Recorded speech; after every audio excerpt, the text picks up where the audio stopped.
by Richard. Will give the ball to McClendon. He leaps. Oh! He doesn't get in. He fumbled the football. Carolina holds. The game is over.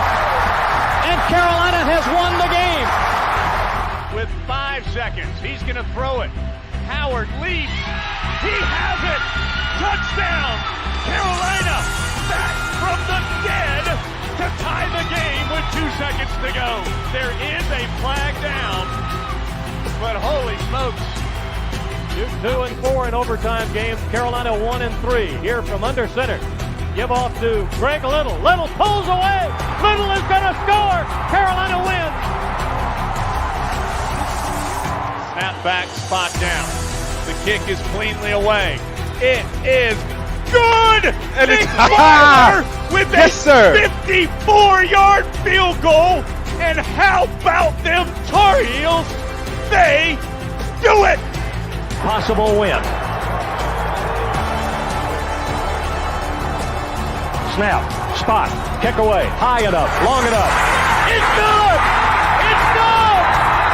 Carolina has won the game on a 42-yard field goal by freshman Hunter Burns. In his end zone. The punt, very high. Switzer will have room to return it. He fields it at the 40. Coming near side, Switzer at the 50. Switzer, 45, cuts back at the 40. 35, breaks a tackle at the 30. Still on his feet. No, he's not.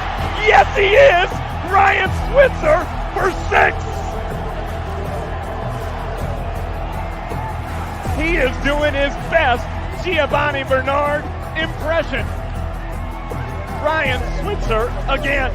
Bernard fields it at the 26. Heading to the far side. Gio at the 35. Gio, he's at the 50. No, he's not. Yes, he is. Gio is going to take it for a touchdown. Are you kidding me? What's going on, guys? Welcome into another edition of the Heel Tough Blog podcast. It's your host, Anthony Pagnotta, here with you guys as always. And I know this was supposed to be another preview night, but because of some unforeseen family circumstances, Josh unfortunately cannot be here with us tonight. The good news is that middle of the week, I got to talk to one of our favorite guests on this show, and that is Michael Koh, who writes for WCHL Chapelboro up there in Chapel Hill. He covers the Tar Heels. He's at all the press conferences, all that kind of stuff. And he stopped by to talk to us about some of the biggest questions around the Tar Heels heading into and now in the midst of fall camp. And so he gave us about an hour of time. We're not really going to waste any more time. Here's us sitting down with Michael Koh. Hope you guys enjoy this, and going to take it out of here. Once we end up wrapping up with Michael, we're just going to end the podcast. So early on, we're going to encourage you guys, make sure you head over to the website, heeltoughblog.com. Read those position previews on there, especially the offensive line preview. Make sure you guys do that, because that will be the next position preview that we do. Don't know when that's going to happen, but as soon as we do, we will let you guys know. But here is Michael Koh with me on Friday night. Last off season, and we absolutely loved it. So we have to get him back on. He with camp starting. And first of all, Michael, how you been doing, man? It's been a little bit of time, but we are so glad to have you back on. Yeah, it's fun to be back. I know it's always football season when you jump in my DMs. So yeah, it's been a busy spring and summer for Carolina athletics. I was in Omaha with the baseball team, so hardly feels like we've had any off time at all. And now football season has started. It's not even right around the corner anymore. So I'm excited. Yeah, I mean, honestly, it feels like just yesterday we were seeing each other at the NCAA tournament in the regional here in Charlotte. And now, we're turning around and talking a little bit of football. But I mean, look, man, they just went through ACC Media Days. I'm kind of getting a weird feeling, because I was with this team, I was telling myself, I'm not going to get that excited about this group. And yet I find myself now, after saying they were probably a 6-7 win team, thinking there's a chance this team can win 8 or 9 games. Where do you kind of stand on the team as a whole here, as we've just started fall camp and we're, less than a month away from the start of the season? Yeah, I think record-wise, it certainly is possible, maybe even probable that they do match their win total from last year and go 8-4. I mean, you look at their schedule, their non-conference schedule, they could very easily go 4-0 in their first 4 games, because your road opener is at Minnesota, and it's week 1, and on national TV, Minnesota will be fired up for it, of course, but we saw last year how easily Carolina handled Minnesota, and that was with a just kind of okay game from Drake May. He threw a couple of picks. And so far, aside from one really good season under PJ Fleck, Minnesota hasn't really shown itself to be at the top of the bunch in the Big Ten. So that's certainly a winnable game for Carolina. And then you have Charlotte, NC Central, and James Madison all at home. Of course, JMU's no pushover. They're one of the best group of 5 teams in the country, but that game is in Chapel Hill. Carolina probably should win all 3 of those games. If they lose even one of them, it's, 5-alarm fire in Chapel Hill, and you're looking for people's jobs. So that's starting you 4-0. And then the 5th game is at Duke. That's a game that traditionally plays more like a neutral location when it's at Wallace Wade, as it is this year. Manny Diaz is the coach of Duke. We know that Mac Brown's teams have had success against Manny Diaz's teams in the past when Manny Diaz was coaching Miami, and he had much more top-end talent, I think it's fair to say, than when he was at Duke. So then maybe they're 5-0. And so, yeah, it's just obviously this is taking a very optimistic view of things. They could lose week 1 and get a bunch of injuries at Minnesota, and then the season goes off the rails. But it's lining up where there aren't a lot of games on that schedule where you go, ooh, I don't think they're going to win that one. At Florida State is one of those games. They're not going to win at Florida State unless something completely wacky happens. I don't feel great about the road trip to Virginia, just given how much Carolina tends to struggle in Charlottesville. And then NC State at the end of the year. NC State is looking to be an ACC contender, and they might be in the hunt for a college football playoff berth when it comes to the very end of the season. Who knows? So those are the 3 games that you look at, and you're thinking Carolina probably may not be favored in those games, but the other ones, I think they could very easily come out on top if they just don't shoot themselves in the foot, as they tend to do sometimes. Yeah, unfortunately, that's the biggest thing. So, we'll have to wait and see, but I do think, yeah, you're right. You lay it out, and there are a lot of games that it looks like are very winnable for Carolina. Now, I will say, you mentioned Virginia in there. They've struggled in Charlottesville. They've also really struggled against Georgia Tech. That's another one that I'm kind of eyeing up and saying, I don't know if I have, the guts to actually pick Carolina in that game with the recent history. But I mean, yeah, there's a lot of winnable games. Even those games against Virginia and Georgia Tech, they should win those games because I think they're the more talented team. But yeah, I mean, you could have said that the past 3 or 4 seasons, though. Exactly. Exactly. So that's we're hopeful. And I will say, I think one of the things is at the least, you're hoping they don't finish the season the way that they have the last 2. Right. Even if you get off to a slower start out of the gate, it almost feels like that would be better than for them to, come out, start hot again, and then kind of just crush our hopes at the end of the season. So we'll see. We'll see what ends up happening. Well, one of the big things, speaking of that week 1 matchup, is the quarterback situation is kind of going to have to be figured out by then. And we're going to have a bunch of questions here that we're going to call these the burning camp questions. And we'll start out at quarterback. And I think the most important thing that you have to figure out right now, because even at ACC Media Days, I think the answers were a little all over the place, especially once the guys went down and started talking to some of the local radio affiliates. My question to you, and maybe you were able to find something out the other night, how many quarterbacks are truly in the battle for the starting job? Yeah, I think in the end, it's probably going to come down to either Connor Harrell or Max Johnson. Jacoby Criswell is a nice, backup option, breaking case of emergency, because he has familiarity with Coach Brown. He has familiarity with how Carolina runs things in its program.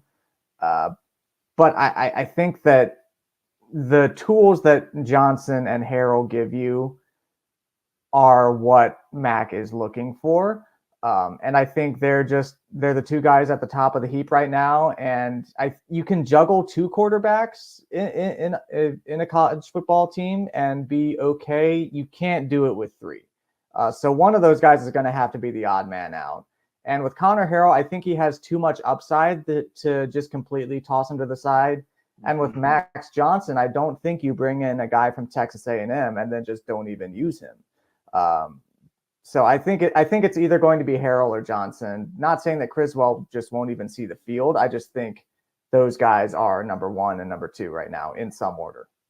Yeah, one of the things I said the other night when we discussed it, I think Jacoby Criswell is kind of the guy that maybe mid-season, if one of the guys is struggling, whoever ends up being the starting quarterback, and Jacoby has really looked that good. He's learned the offense. You see the arm talent. Because I think the arm talent, he's probably the best of the group. Mm-hmm. Maybe he's the mid-season guy that Carolina actually ends up turning to. But yeah, I'm with you. I just can't see a way that he goes from coming in as a summer enrollee to being the starter on this team, because he wasn't here when Chip was here. Mm-hmm. He left before Chip got here. So that seems a little bit tough to me. Now here's the thing, is you say it could be one of those two guys, but there's always the possibility that it could be two quarterbacks playing in that first game of the season. Yeah. What do you think the chances are that Carolina actually does that? Very high. Very high. I think it could be one of those times, like just to throw a real throwback at you, 10 years ago in 2014 when Larry Fedora was juggling Marquise Williams and Mitch Trubisky. Oh, yeah. Back when Mitch was a freshman and coming in as a highly regarded freshman. Obviously, that didn't work out for Coach Fedora. And Mac Brown has, I'm sure, a different philosophy. But, Minnesota, as I said, it's national TV. It's probably going to be a sellout. That's going to be a tough environment. I would not be surprised if the starter is Max Johnson, because he's a guy who has started a bunch of games in the SEC. He knows what it's like to play in front of a hostile crowd. He's played against some very big-time teams. So you might want him to go out there just to calm the offense down and sort of get the nerves of the entire team sort of together. I think that's a tough environment to throw Connor Harrell into in just his second career start. But I think, if Carolina needs just a shot in the arm, if they've been punting a lot, which they very well might against a decent Minnesota defense, I think you might see Connor Harrell come in the second half or maybe for a series or two. So I would, if I were a betting man, I would bet on them playing two quarterbacks in the opener. Yeah, well, I mean, I will say that's probably a little more comforting the way that you're kind of laying it out. I think the worry is kind of what you mentioned. You go back to that Liberty game back in 2014 where they were literally juggling two quarterbacks. I mean, to the point where they were trying to even up the amount of snaps that these guys were taking. I will never forget watching that game in the stadium and saying to myself, we just saw, at the time, I think it was Mitch Trubisky lead a touchdown drive. Why is Marquise Williams now out on the field? Now, the thing is that it ultimately ended up working out because Marquise eventually took over, was the guy in 2015. And to be honest with you, he probably should have been the guy in 2014 as well. But yeah, I think that's the concern of a lot of people, is that they're just going to try to still be figuring it out. Now, I don't remember, and maybe you remember, when Drake and Jacoby were battling, didn't Mac Brown say something about not liking to play two quarterbacks because he did it once at Texas and it didn't work out? Yeah, he did. He did say that. But that was when you had a guy with the high-end talent of Drake May, slinging the rock back there. With all respect to Connor Harrell and Max Johnson, I don't think either of those guys are at that level right now. So, it may just be a necessity type thing where it's just not working with Max Johnson and you need to do something different. So, like I said, I would not be surprised if they play two. All right. Well, the good news is even if they do play two quarterbacks, you still got a guy like Amarian Hampton in that backfield. And boy, what a weapon that is to have. At ACC Media Days, he said his goal was to reach 2,000 yards this season. Now, the way that I took it was he was saying 2,000 total yards, not 2,000 rushing yards. That would be absolutely insane and would probably see Carolina having to make a deep run in the college football playoff for him to reach that type of level. The thing is, do you think it's possible that he could find his way to 2,000 yards somehow, especially with how much they may have to use him out of the gate? Yeah, I love Amarion. He is an NFL draft prospect, and he's an ACC Player of the Year candidate. I don't think he gets to that mark because you think about how Carolina's personnel is lining up. Teams are just going to be stacking the box against Carolina until either one of the quarterbacks can prove they can throw the ball over the top. Yep. You look at what NC State did in that last game of the regular season last year when they just totally annihilated them. They just stacked the box. And they dared Drake May to throw because they didn't think he could beat their DBs. And he didn't. Carolina got down big early. That forced them to abandon the run. I'll be honest with you, Anthony. Carolina might be seeing more deficits than they did last season, just thinking about it. So there may be times where they just can't use Amaron because that's not how the game is playing out. He's obviously a great player. This is not an indictment of him. I just don't think that lofty goal is feasible right now. Yeah, I mean, look, and that's a great point. We kind of discussed it a little bit on last night's edition where we were talking about the running backs. And yeah, that's something I didn't even really think of, but you're probably right. You would hope that that's not the case and that Carolina's offense can still be one that gets out to early leads. But yeah, if they're trailing in games, you're going to have to throw the football, and that could take Amarian out of it. Now, I know he wants to be a little bit more involved in the passing game. He said that he's working on, becoming a better receiver. And one of the things that was mentioned was that Chip Lindsey's offense is one that does like to use the backs as receivers. But yeah, I mean, I just, you do kind of wonder, and that NC State game was a great example of it. Just loading the box, forcing one of the quarterbacks to have to beat you. So, yeah, that's a great point and could make it tough on him. Now, when you look, I think the other big storyline in the backfield is probably the true freshman that's back there in Davian Gauss, because we heard back in the spring, Mac Brown talked very highly of him. He mentioned him again after the first practice the other night of the fall. What type is there potentially some sort of rotational role that he could get into this year? Like, do you think that he could beat out, a guy like Caleb Hood and maybe even Darwin Barlow by a certain point of the season and be that guy that Carolina can count on as a change of pace in the backfield? Yeah, I think it's certainly possible. Mac has not shied away from playing true freshman running backs. Look at what Omarion did his true freshman year. He started out, he had a great beginning of the season and then eventually kind of faded to the back. Same with George Pettaway. RIP, by the way. Yeah. We'll be seeing him again in James Madison. That's right. But yeah, I do think it's possible. I think at the beginning of the season, it would probably be Barlow because just he has that big game experience at USC and other places. And obviously Caleb Hood, you just really want Caleb Hood to put together a healthy season, and it just hasn't happened for him. You look at what he's done when he's been healthy, and he's really good. I think back to the game at App State 2 years ago where he had a catch and run on third down where he nearly took it to the house from about 85 yards out and just got caught at the very end. Yeah. Oh, yeah. He has high-end talent. He just can't put together a healthy stretch of games, and you can tell that Mac Brown really, really wants him to do that. But there comes a time where you just can't trust a dude's body to do that. And until we see that with Caleb, we don't really know that he can. So I think it is possible that Gauss could get some PT if Barlow turns out to be a bust from the transfer portal. And if Hood just can't play, then Gauss would be the next guy up. Yeah. So let's move on to receiver. And I think the first thing you look at when you look at the depth chart, it seems like Kobe Paysour is going to stay in the slot. I would be shocked if they move him to the outside. And so that means Gavin Blackwell is going to get another chance to start for Carolina. Do you think this could finally be the year where he breaks out? Because last year he got the opportunity and he really struggled in that game against South Carolina. We've been waiting for him to sort of find his footing at Carolina.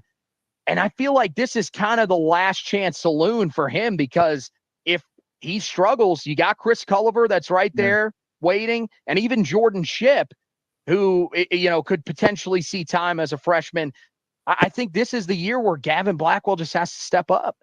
Yeah, the bench is a great motivator, right? I mean, you think about some of the guys you mentioned, the high-end talent that Carolina has coming into the wide receiver room, the young high-end talent, I might add. And yeah, this really is a prove year for Blackwell. I mean, he did struggle after that injury that he took, that concussion that he had early last season.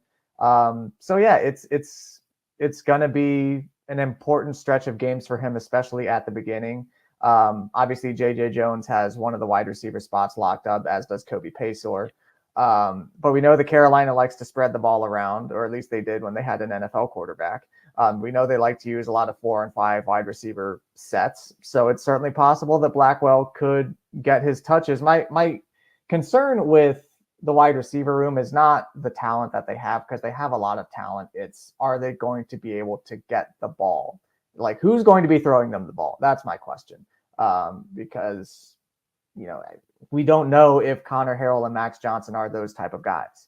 All respect to them. Again, I'm a little worried about projecting with these wide receivers when the quarterback position is such a question mark at this point. Even more of a question mark than it was 2 years ago when Drake and Jacoby were battling for the spot, because we knew that Drake was a very highly sought after recruit who had flipped to Carolina from Alabama. So something must have been, he must have been doing something right if Nick Saban was going after him. So yeah, it's there's just a lot of questions for me to project too much with the wideouts.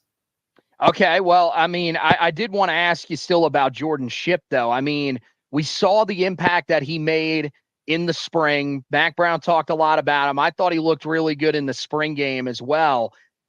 Do you think there's a chance for him to make some sort of significant impact this year, or is there really just too many guys in front of him? Well, I tell you, in the spring game, he was the most impressive player to me in the spring game. He just has, it's hard to really describe, but like, if you've watched enough football, there are certain guys that you look at, the way they move, the way they jump up and catch balls as wide receivers, and you look at them and you go, he's different. Like, he's got that thing. And Jordan Shipp just looked a little different. He is a lot taller than most of the Carolina defensive backs. He looks like he could probably dunk on an 11-foot rim. He's got that kind of ups, and he's got really good hands. He catches the ball out in front of his body like you want wide receivers to do. And yeah, he certainly is the prospect that I'm most excited about with the wide receivers or any of the skill positions, really. I just hope, again, that he can get the kind of opportunities to show off that talent and not sort of be relegated to the bench like an Andre Green and then hit the transfer portal. Yeah, what I'm hoping to do. I think one of the biggest things that I know about him is that he always finds a way to get open. Yeah. And I mean, it goes into the route running, but he's a guy that can handle physicality because he's got a bigger frame. Mm-hmm. And I go back to the game that he played to start his senior season last year at Providence Day in the Key Pounding Classic against Northwestern. And I mean, he just completely took over the game. And at some point you said to yourself, okay, they're going to figure out they have to double him, or at some point they're going to do something to make somebody else beat them. And it didn't matter what they threw at him. He was doing everything. You mentioned, I mean, goes up and gets the football, but is a guy that is so quick out of breaks that he can, create separation quickly off the line of scrimmage and then burn you after the catch. So yeah, I find it hard to believe that he will be a guy like Andre Green, but it's always certainly possible. Yeah. You look at the tight end room, and I mean, look, there's a lot of talent there. Bryson Nesbitt, I think, is the guy that's the headliner, but John Copenhaver is in that room as well. And, we heard the injury that Nesbitt had, torn meniscus, which is unbelievable that he was able to play through that. But also, you then have John Copenhaver, who had multiple injuries. I mean, broke his hand early in the year. Everything was broken. I mean, seriously, it just unbelievable. The dude, I don't even know how he was able to walk at certain points of the season last year. And yet he fought through that. And now he has a chance to sort of bounce back a little bit. I still think he had a really solid year. But I remember last year talking to some people around the program, and they told me this is going to be the team's top tight end. Mm-hmm. Do you think that this could be the year for him this year that people were expecting from him last year before all the injuries really just took him out of things? Yeah, I definitely do. You look at Copenhagen, and he looks more. He's got the body type more of a traditional tight end than a guy like Nesbitt. Nesbitt's obviously long and rangy and super quick for a tight end, and that's why NFL prospects are excited about him. Whereas Copenhagen is more of the traditional, block a guy one down, go out for a route on another down type tight end. And so you use them in different packages, but Copenhagen certainly has the versatility where you might be able to use him in more formations because he has more of the body type for blocking than Nesbitt does. And yeah, he has had some moments. I remember there was a game, it was either last year or 2 years ago, where he hadn't really done much in the season leading up to it, and he goes and makes a one-handed catch on a drag route over the middle, and I'm thinking, oh, okay, this is that. What do we got here? He obviously had that awesome one-handed catch against South Carolina in the opener last year, where I think he said he had gotten injured earlier in the game, and so he couldn't use one of his hands to catch the ball. So yeah, he has the tools to be a first-team All-ACC type guy. It's just, can he, get the counting stats needed for that when you have Bryson Nesbitt on the other end? I don't think that really matters to him. I'm sure he'd prefer to just win ball games, but I am with you. I am high on Copenhagen. He brings a lot to the table, and he's not to use a stereotypical coach speak, but he's just a football player. He's a football player. He's what you want on your team. Yeah, I mean, and I really wish he would have gotten the opportunity to be back at ACC Media Days this year, because I think that was so, last year when we saw him there, I think all of us were a little bit, that we all kind of thought for a second, that's interesting that he's here and Bryson Nesbitt isn't. But then when you start to see, I mean, he's a leader for this team. There's no question. When you see a guy that's going through all of that and he's showing up week after week and still playing as well as he is, I mean, that's a great example for a lot of the other guys on this roster. So he is one of those guys, more than just about anybody on this team, that I am rooting so hard for, because if he has a really good season, he will be an NFL tight end. I mean, he's got everything else. It's just, can he find a way to prove that one, he can stay healthy enough, and two, that he is as good of a receiver as we thought he could be heading into last season. Last one for the tight ends, really quick here. What role do you really envision for Jake Johnson being behind both Nesbitt and Copenhagen? Yeah, with Jake, you understood why he came to Carolina, because his brother's coming here. He doesn't want to be 1,500 miles or whatever away from his brother. That's understandable. But when you looked at him as a tight end, you thought, what does he see here that he could do to get himself snaps amid Copenhagen and Nesbitt? But when I was watching him at the first practice, the open practice, he does have a unique body type where maybe you could use him in some formations as an H-back or a fullback if Chip Lindsey wants to get real traditional, which they might not. I don't know. Mac Brown has mentioned that he really, really, really wants to improve special teams this year, to maybe put some starters on special teams. Jake Johnson is a veteran. He's played in the SEC. Maybe you use him as a punt protector or on the shield, on the kickoff return unit. Carolina had some blocked punts last year, I might add. So yeah, I think there certainly is a role for Jake. I don't know if it's exactly the same type of role that he played at A&M. Just because Nesbitt and Copenhagen are two of the best tight ends in the country. That's not an indictment on Jake. That's just facts. So I do think that he's a guy that, again, transferring from A&M to Carolina is no small thing. So I think they're going to try to reward him with doing some things to help the Heels out on the field. And the good news is that if he waits until next year, you would imagine, I know Copenhagen, I think he's out of eligibility. I with COVID, I can't. Yeah, it's all over the place. And then Nesbitt, yeah, he will be, because he's looked at as probably a top 3 or 4 tight end. So yeah. I would be stunned if he's not gone. And so then, I mean, he's only a sophomore. The road will be clear for him to be the number 1 tight end. So I think that's what they're really hoping for, is that he sticks it out. All right, let's now talk about the offensive line. Probably the group I don't even, I mean, maybe even more concerning than quarterback for a lot of people, just because of the history Carolina has had here over the last 2 or 3 years under Mac Brown. Mm-hmm. He seems pretty confident in this unit. What do you think about the unit, though? Do you think this is one Tar Heel fans should be feeling pretty confident in, or are there still too many question marks? Well, there have obviously been a lot of changes. You only have one starter back, and that's Lampkin. The good news, I guess, the silver lining in that is that Carolina's offensive line wasn't particularly good last year, so it's not like, they're losing all of these NFL-bound guys. Losing Diego Pounds hurt because I think he saw the potential there, and he just looked like a traditional, edge offensive lineman should look. He's big, strong. But obviously Lampkin is a guy who was probably the best performer on that offensive line last season. You still have Jonathan Adorno, who's a veteran. He knows Chip Lindsey's system. He knows Coach Brown's system. So you won't have to do a big crash course with him. Then after that, it's a lot of questions. I do think that Trevion Green is probably going to start week 1 because he, like Diego Pounds, he just looks like you want an offensive lineman to look. The dude is massive, Anthony.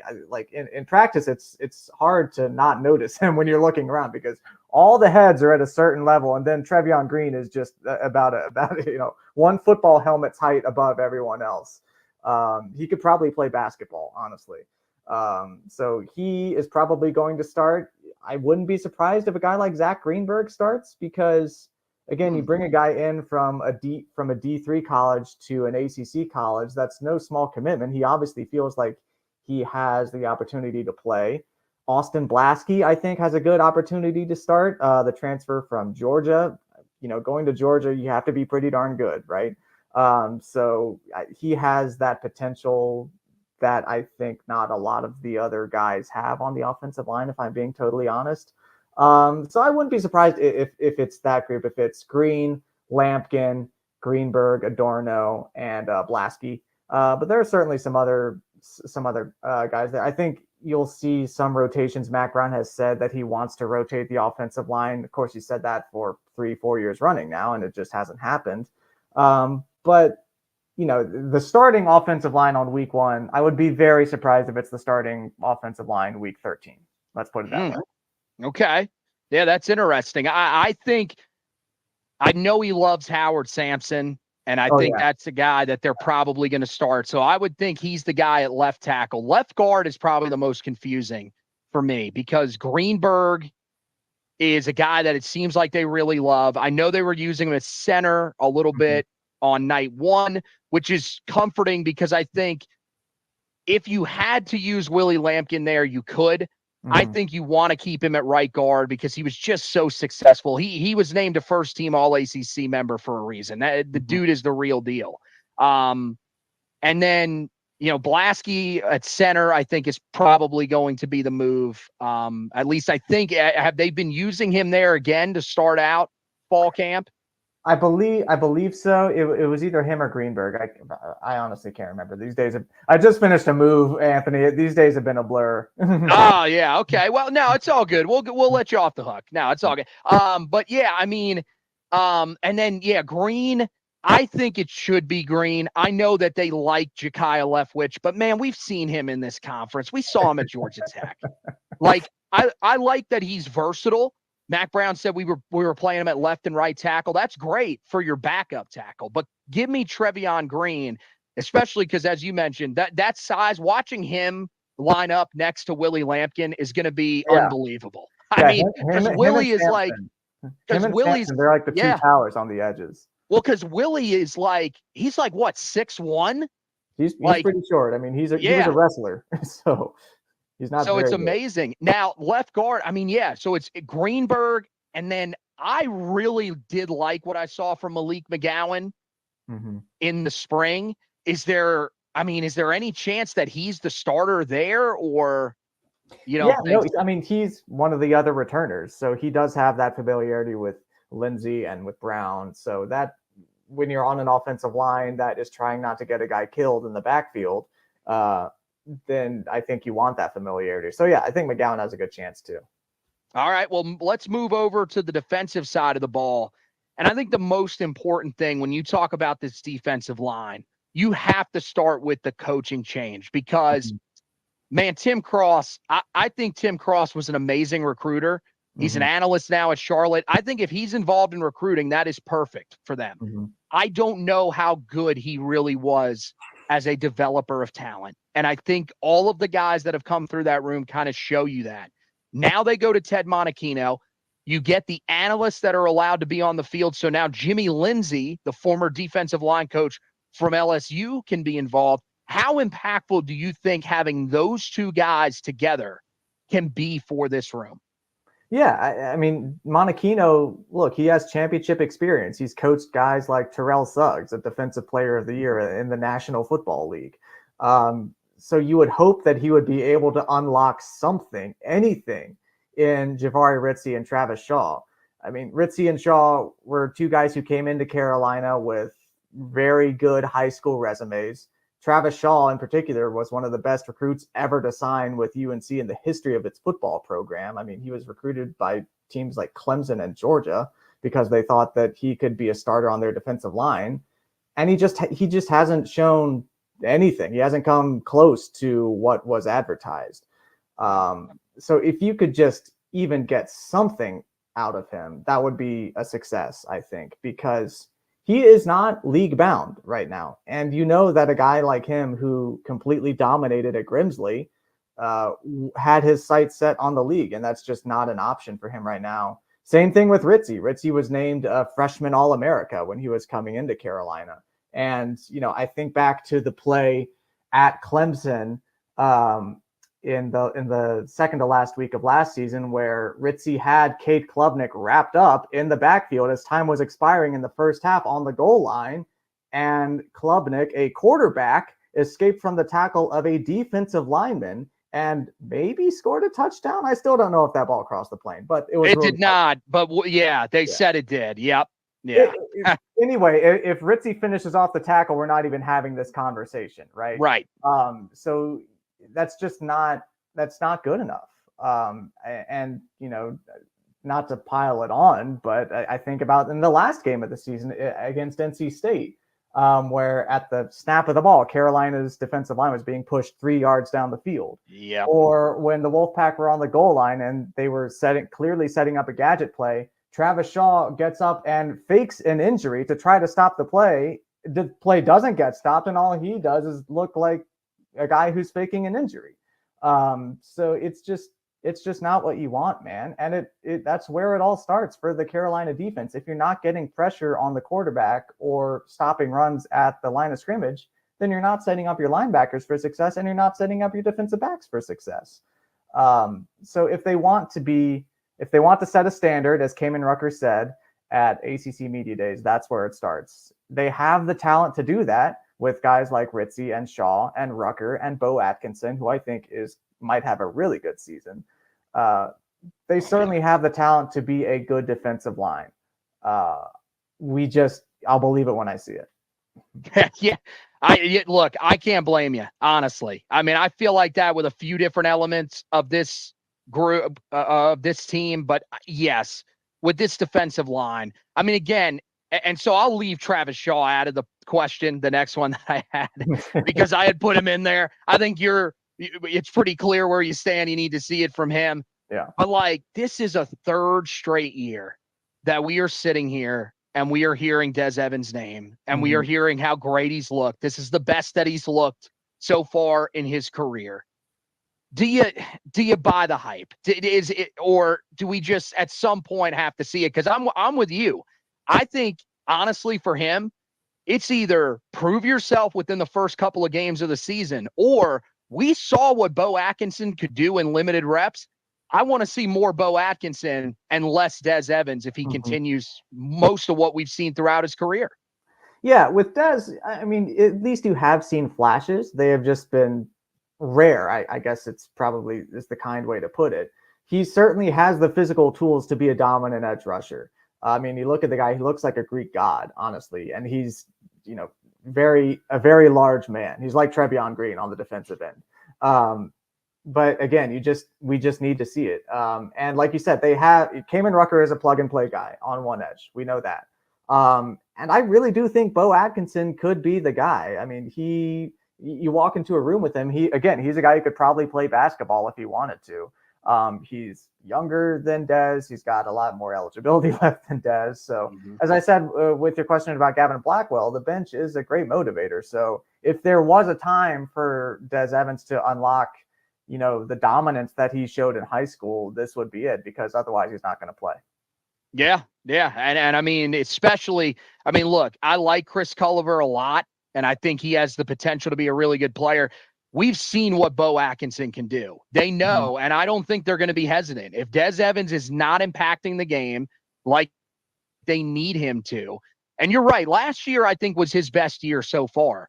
But the problem that I have with him is that if you're only going to be a guy that really rushes the passer, he's not great against the run, then you better be somebody that has sack numbers somewhere at least near like 7 or 8. Yeah. And so where I think Atkinson's built a little thicker. I think he was a little bit better against the run, and we know he can get after the quarterback. So, yeah, I mean, I think that's a great comparison. It's time to step up, or that bench will be the motivator.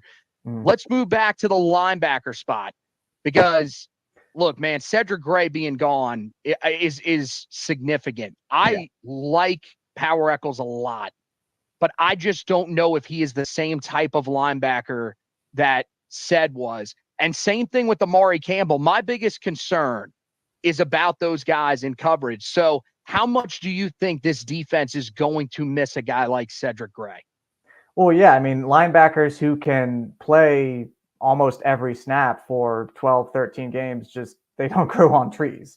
So that is a rare thing. I will say with Campbell, Cedric Gray gave him his personal endorsement when he was heading out the door. And that's no small thing coming from a guy who knows and appreciates the game. Like Ced, he's in the NFL for a reason.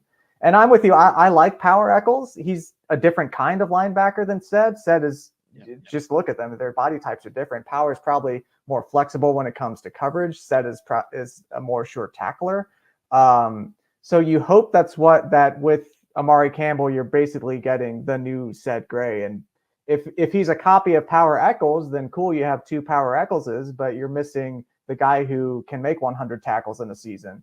And linebacker has been one position where Carolina just cannot build any depth at all, because the guys behind Ced and Power have been transferring, like Ra Dilworth, Sebastian Cheeks. So yeah, it's tough. I don't know if it's fair to expect Amari Campbell to put up the type of durability numbers that Ced Gray did, but that might have to be what they do, because I mean, you have Caleb LaValle back there. He was a pretty good recruit, but I'm struggling to think of any other names, just because that's how it has been for the past couple of years. Yeah, and look, LaValle is probably the guy that I think has the best chance to step in. The other guys that I noticed, and we've seen them, they're showing up on some of the 2 deeps. One of the other things I always like to look at in the preseason is what did Mac Brown say when he talked to some of the magazines that get released, but mainly what did he say to Phil Steele? Because I know Phil Steele sits down with every coach and goes through. And the other guy that shows up in every single one of these publications is Michael Short, the sophomore from Mallard Creek. That's the other guy that I think may have a chance. I also, and I hate that I didn't get to see him in the spring game because he was out. I really think Ashton Woods has a chance to be a good player at that linebacker spot. But yeah, I mean, to me, they're just so young, though. I mean, linebackers is a tough position to throw in guys who are just coming off of their senior prom. It's really tough, man. Right. And the thing is like that it's tough in a normal defense where your defensive line is helping you in the run game. In this defense, it hasn't helped you since Mac Brown's been back. Honestly, you know what? It hasn't really helped you probably consistently across the board, because you did have Strobridge and Aaron Crawford in the middle when Mac Brown first came back, and that was solid. But I mean, across the board, with even your edge rushers being great, we haven't seen that since the end of the Butch Davis era officially. I mean, it really has been that long. Yeah. And so you're asking these guys, hey, we want to play you significant snaps, but when we're playing you significant snaps, they're more than likely going to try to run the ball right at you. Yeah. We need you to step up and be good. So, I mean, yeah, so I guess I would assume you think it's much of the same probably in terms of rotation there, even though Mac Brown tells us we're going to try to find a rotation, something that I've heard from him at linebacker probably since he was back here in 97. Like, yeah, it's tough. As I said, it's not fair to expect Cedric Gray-like numbers from Amari Campbell, who hasn't made a start as a Tar Heel, or has made one start as a Tar Heel, I guess. Right. But that might just be what we have to do. And that's tough. But, you know, if Cedric Gray thinks that Amari Campbell can be him, then I'm inclined to believe him. Yeah, I mean, look, I will say that we talked about true freshman linebackers really not being able to play big roles out of the gate. It's a tough spot to play. But I remember how it was immediately last spring, Mac Brown was like, this Amari Campbell, that he is catching on very quick. Yeah. And so if there's a guy that could do it, it's probably him.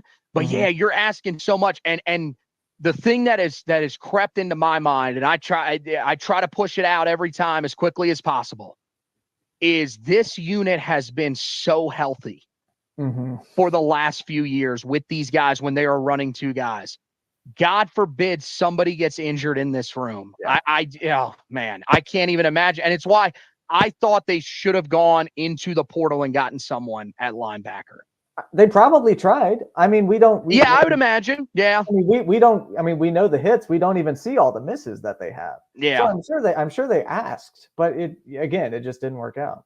Yeah, and the NIL stuff. We heard Mac Brown say we need a defensive tackle. And they ended up getting Joshua Harris, and he said we need $5 million to get a defensive tackle. So, I mean, who knows how much I think Joshua Harris could see a lot of playing time along the defensive line. Really? Okay. That's interesting. I mean, I'm going to tell you, man, he's a big body, and that's really the role. Like if Shaw doesn't step up, then hey, you got a guy in Joshua Harris that's, hungry for an opportunity himself. Kevin Hester. Yeah. All right, let's move back to the secondary. And look, one of the main things that stood out for me from Mac's press conference after that first practice, I mean, this dude was in love, literally was in love with his secondary. What he said about Marcus Allen was amazing. Yeah, that was interesting. That was definitely something. But the safety room, he also really raved about that group. And it feels so good to hear him rave about that group, because that safety room, I mean, it just has not been great for me since Miles Dorn left. But I think even were both safeties, you could trust them since Miles Woolfolk was there in his first year. And so, when should fans really be that high on the safety room like Mac Brown is saying that he is? Well, they did lose two veterans in Gio Biggers and Don Chapman. But, again, the silver lining of that is you bring in some new blood, and it's not like the safeties were particularly great to begin with. You really hope that a guy like Will Hardy can have a healthy season. He wasn't healthy at all last season, and it affected his play. Whereas in 2022, he showed flashes of the type of player that he could be. I mean, Mac Brown is probably still talking about that strip on the goal line against Notre Dame when the game was already in hand for the Irish. And that was what really put Will Hardy on his radar and earned him more playing time down the stretch. And he ended up with that game-sealing interception at Duke a few weeks later.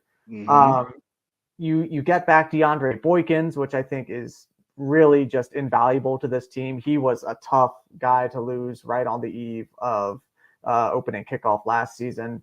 And you have Elijah Huzzy, who, because you have more cornerback depth now, he's going to be able to play in his natural position. So I do think that safety is I'm sorry, Elijah Huzzy's a cornerback. I'm getting mixed up. That's all good. You know what? We're high on him too, Yeah. Anyway, my point is, I do think safety will be a little more of a sure thing than it has been, just because of the health of guys like Boykins and Hardy, neither of whom were healthy last year. And that's before I get to guys like Elijah Huzzy. So, yeah. Yeah.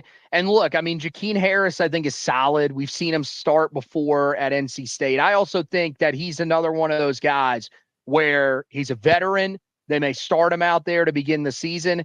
And we've seen at safety, they are willing to, that is one spot they are willing to rotate. They will rotate different guys in. Now, I think, and they've said they're still going to rotate guys. I would not take Stick Lane off the field. How much that dude did last year, he finished 4th on the team in tackles. And keep in mind, he didn't play much to start the year. So, I mean, I think he's going to be an amazing weapon back there. And then, you talked about Boykins. I think that is huge because with him, I love the fact they've moved him to safety. I thought they should have played him there to begin with because when he was at nickel, I mean, look, he gave up 724 yards receiving out of the nickel in 2022. It was the second most of anybody in the entire country. So he was a guy that just that wasn't his strength. Where in high school, I remember watching his film and watching him at safety and saying, man, this dude, I mean, he's going to come downhill. He's going to hit you, and he's a really good tackler. And we saw he is a great tackler. And so if you have that back there, I mean, if you could get to a point where Boykins and Stick Lane are your starting safeties, I mean, that would be a dream. Or even Will Hardy and Stick Lane, and you rotate in Boykins. I think that would be amazing. So I'm pretty excited about that room for the first time in a while.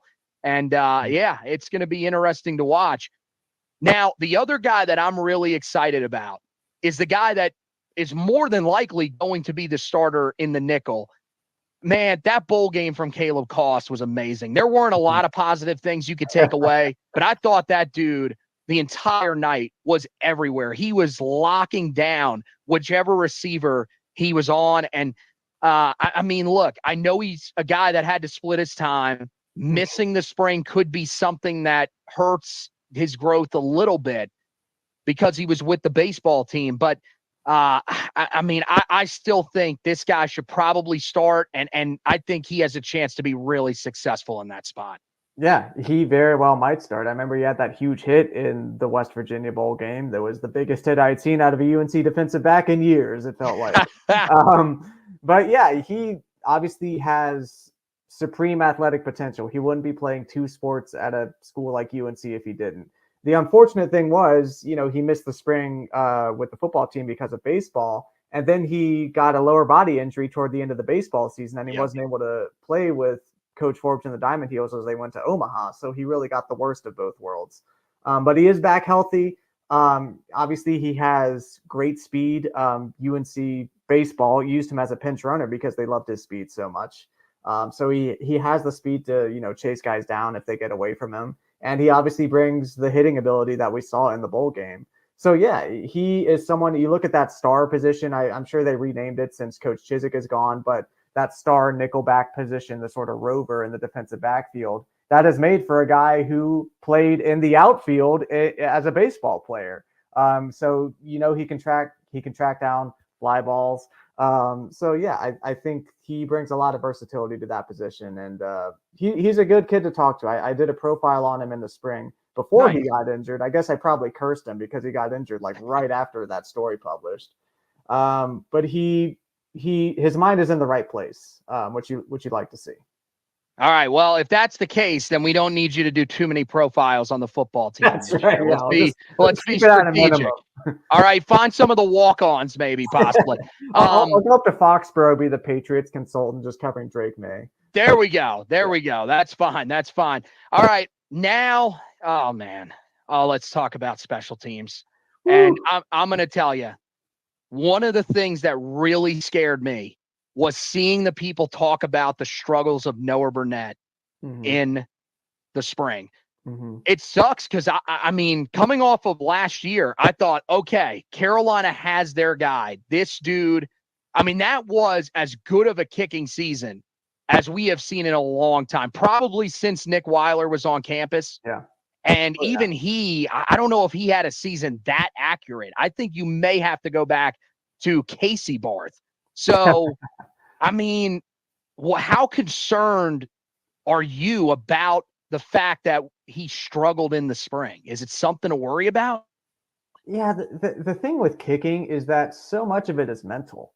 So you wonder if, something was going on off the football field that was affecting him on the football field. If there was, hopefully that has been alleviated by now, because as we have seen, Burnett can be an all ACC quality kicker when he's on. I mean, he was 19 of 20 last season. That's a 95% success rate on your field goals. He's one of two returning kickers in FBS football with a 95% success rate on field goals from last season. The other one won the Lou Groza Award last season. So he has pretty good credentials. And yeah, you really hope that he can find himself, because that is a position where Carolina doesn't have a lot of wiggle room.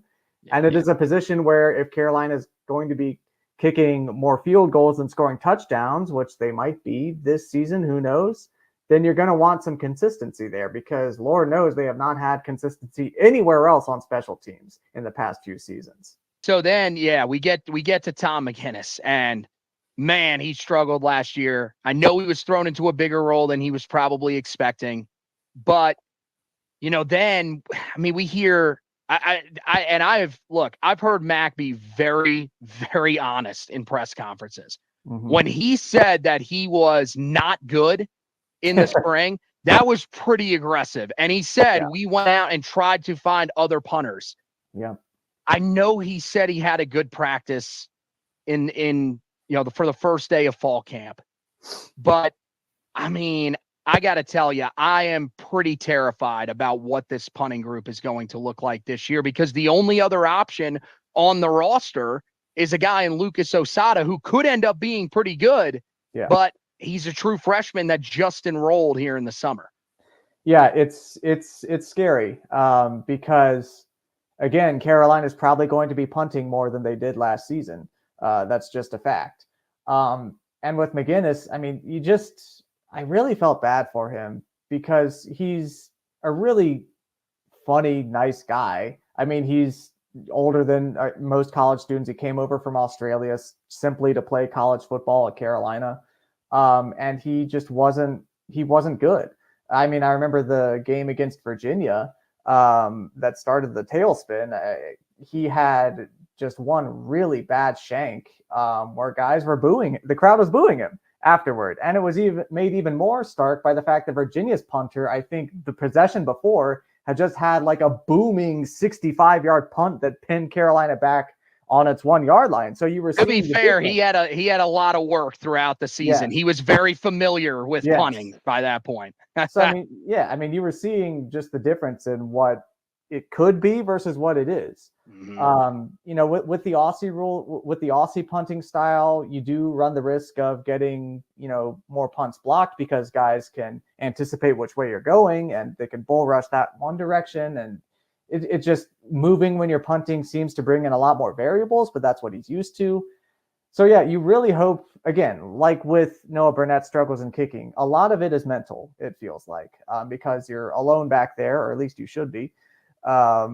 So yeah, I really do hope he can figure it out, because there is not a lot of help there. And Carolina clearly felt that they needed help, and they went out and looked for a punter, and they didn't get one. So that probably didn't do much for Tom McGinnis's confidence. Because, they probably told him, hey, we're going to go look for a punter. At least you would hope that they would have that honesty with him. So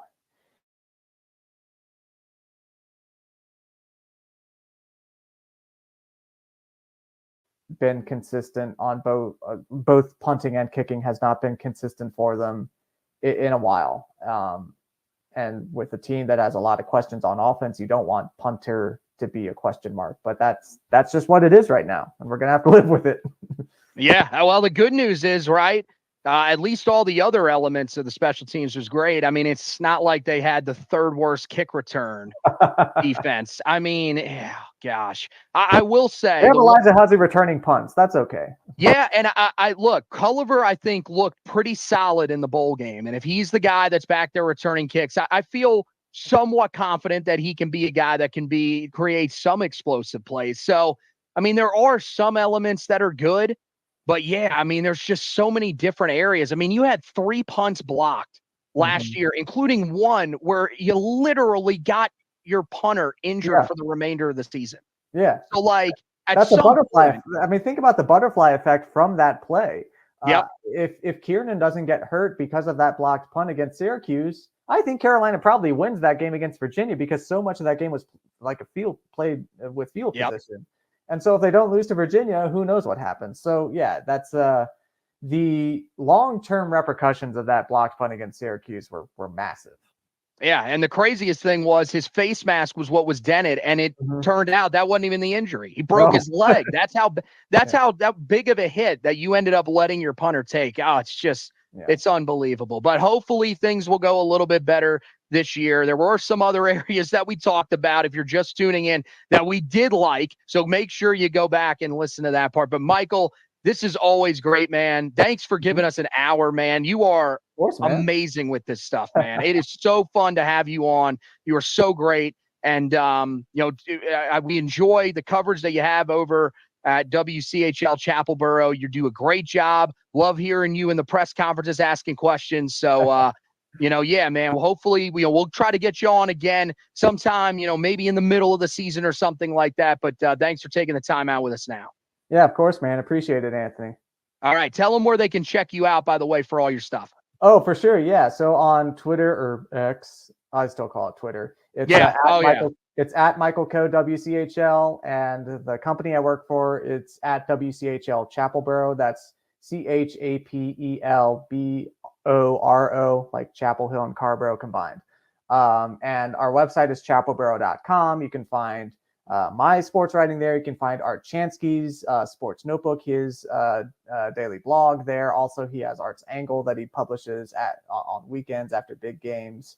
So great Carolina football coverage there. That's also where you can listen to the games on Saturdays if you aren't able to make it to Keenan, and 2 games are already sold out. So you may have to listen to us if you're in the Chapel Hill area. So yeah, we have a lot of great Carolina football coverage and other Carolina sports, but football is certainly one of the big ones. So yeah, would much appreciate any time that you can give to us. Yeah, check it out, guys. Check it out. Thanks again, Michael. Really appreciate you. Yep. Thank you, Anthony.